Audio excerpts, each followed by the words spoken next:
শুভ সন্ধ্যা আমার প্রিয় শিক্ষার্থীরা, তোমরা কেমন আছো? বলে আছি ভালো। পেয়ে তোমার মতো পণ্ডিত গল্পদাদুর জ্ঞানের আলো। তাহলে তোমরা মন দিয়ে শোনো, হাদারাম গোদারামের জোড়া নাই কোনো। বলে যান দাদু, কেমন ছিল সেই তুই লাউ আর কদু? তাহলে তোমরা মনোযোগ দিয়ে শোনো। জানিস গোদা, একবার দাদি আমাকে সরিষার তেল আনতে পাঠালো, আর আমি ভুলে সরিষার তেলের বদলে কেরোসিন তেল নিয়ে এসেছিলাম।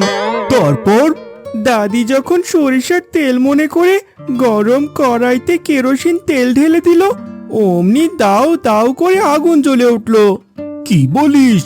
তারপর দাদির চুলে আগুন লেগে চুল পুড়ে গোফের সমান হয়ে গেল। হায় হায়, তারপর কি হলো?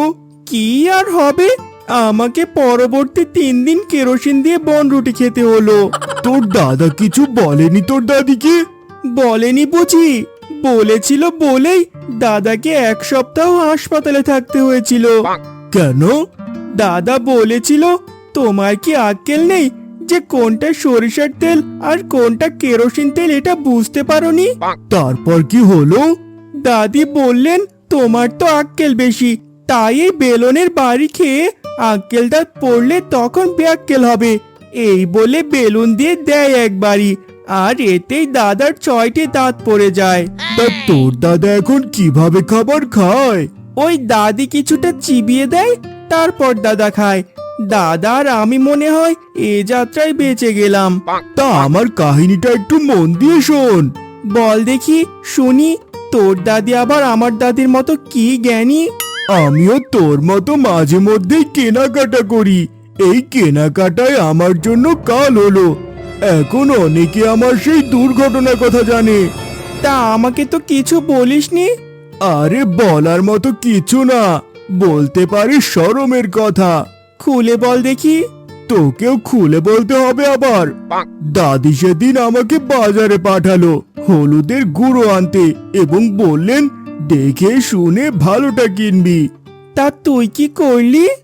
বাজারে গেলাম যথারীতি, কিন্তু আমার কপাল খারাপ। হলুদ মনে করে নাকের নিকট মরিচের গুঁড়া ধরি, আর ঘ্রাণ নেই, ফলে আমার কাশি শুরু হয়।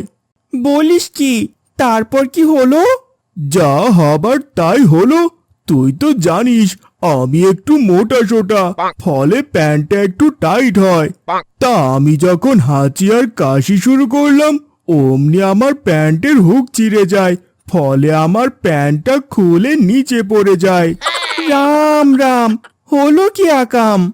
সে আর বলতে, হাদা, নিজেকে বানালাম মস্ত এক গাধা। তাই এই ঘটনা আবার পরিচিত কেউ দেখেনি তো? এই তো পয়েন্টে আইসো। বাংলায় একখান কথা আছে না, যেখানেই বাঘের ভয় সেখানেই সন্ধে হয়। মানে কি? তোর প্যান্ট খুলে যাওয়া কি তোর পরিচিত কেউ দেখেছিল? আমাদের চরম আত্মীয় পরম বন্ধু গিট্টু দেখে ফেলে। গ্রামে ছড়িয়ে পড়তে বেশি সময় লাগবে না। হায় হায়, মানুষের জীবন গরমে যায়, আর তোর তো যাবে শরমে। কি যে করি, গিট্টুকে কিভাবে বলি যেন কাউকে কিছু না বলে। আজকে গোধারে সাইজ করার একটু সুযোগ পাইছি, তবে এটা এখনই কাউকে বলবো না, বরং বলে দেব করে গোধাকে টেনশনে রাখা লাগবে। একটা কাজ করলে কেমন হয়, যদি গিট্টুর বউকে আমরা একটু সুপারিশ করতে বলি, যাতে গিট্টু কিছু না বলে? এইটা একটা ভালো পরামর্শ দিয়েছিস। চল তাহলে পেশগি ভাবির কাছে যাই।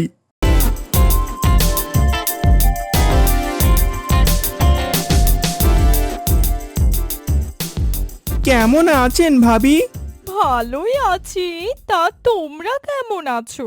ছিলাম ভালোই, কিন্তু একটু সমস্যায় পড়ে আপনার কাছে সাহায্যের জন্য আসলাম। তা কি সমস্যা তোমাদের শুনি? হাদা, তুই ক, আমার শরম করে। গোদার আবার শরম বেশি কি না হাদা, তাই তুই বল।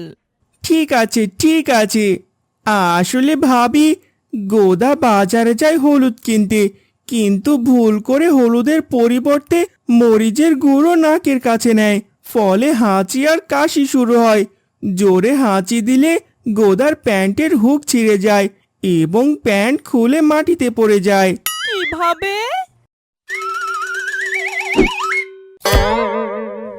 এই, এটা কি হলো? আমার ইজ্জত দ্বিতীয়বার গেল।